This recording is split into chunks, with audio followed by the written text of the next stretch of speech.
Toronto has long been a story of rapid home price growth, intense competition, and high demand. But under the surface, the market is shifting. The pace has slowed. Offers aren't flying in with the same urgency. Across this city, some of its most sought-after neighborhoods are seeing subtle signs of cooling, and that shift has policy, economics, and local leadership all playing a role. At City Hall, Mayor Olivia Chow has made affordable housing and tenant protection central to her agenda. At the province, Premier Doug Ford's government has been pushing supply-side reforms, regulatory changes, and incentives aimed at unlocking housing, but not without controversy. All of these factors affect how buyers, sellers, and investors behave. Let's count down the top 10 neighborhoods in Toronto that are quietly cooling and examine why. Number 10. Etobicoke West Mall. Why it ranks here. Etobicoke West Mall earns a 10 spot because its slowdown is noticeable but not dramatic. The neighborhood used to be a strong pick for families looking for more space at a reasonable price. Lately, listings sit longer as buyers deal with higher borrowing costs. Sellers are trimming expectations, but demand hasn't collapsed. The cooling is mild, steady, and just enough to put it at the bottom of the countdown. Number 9. High Park North. Why it ranks here. High Park North still offers one of the best lifestyles in the city, but the premium attached to it is finally meeting resistance. Buyers who once rushed into offers now wait for better deals.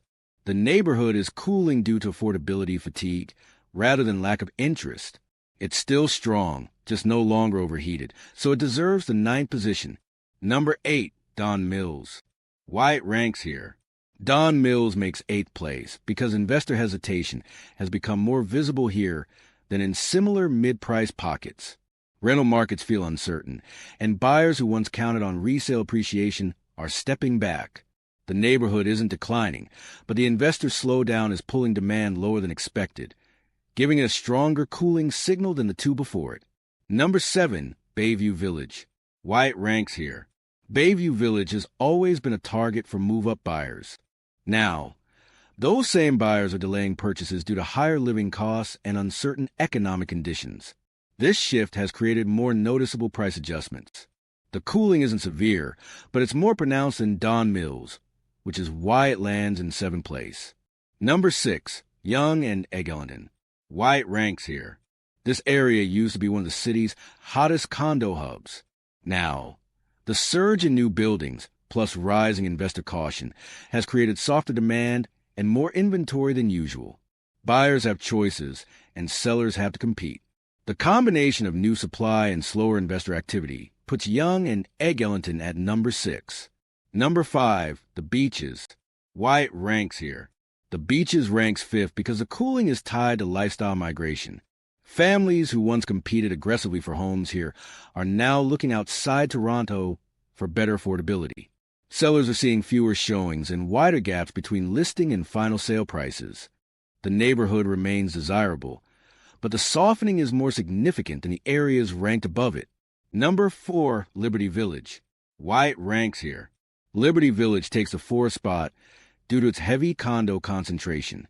When the rental market softens or investor demand fades, condo-dominant neighborhoods feel it first. Supply has climbed faster than demand, and units stay on the market longer.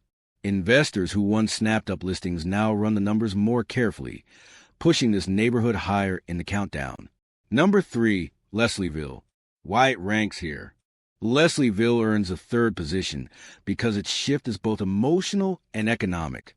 This neighborhood grew fast, benefiting from hype, trendiness, and rapid development.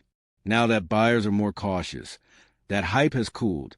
Prices aren't dropping dramatically, but the slowdown is among the most noticeable in the East End, with buyers negotiating harder and sellers adjusting expectations. Number 2. Midtown Toronto, St. Clair, Davisville, surrounding areas. Why it ranks here. Midtown gets a 2nd spot because the cooling here reflects a deeper behavioral shift. These were once the most competitive pockets for professional buyers, people who moved quickly and bid aggressively. Now, higher mortgage rates and rising carrying costs are slowing that demographic down. Offers take longer, listings stall, and sellers adjust. The cooling is more consistent and widespread here than in most other neighborhoods, making Midtown a strong number 2. Number 1, downtown core.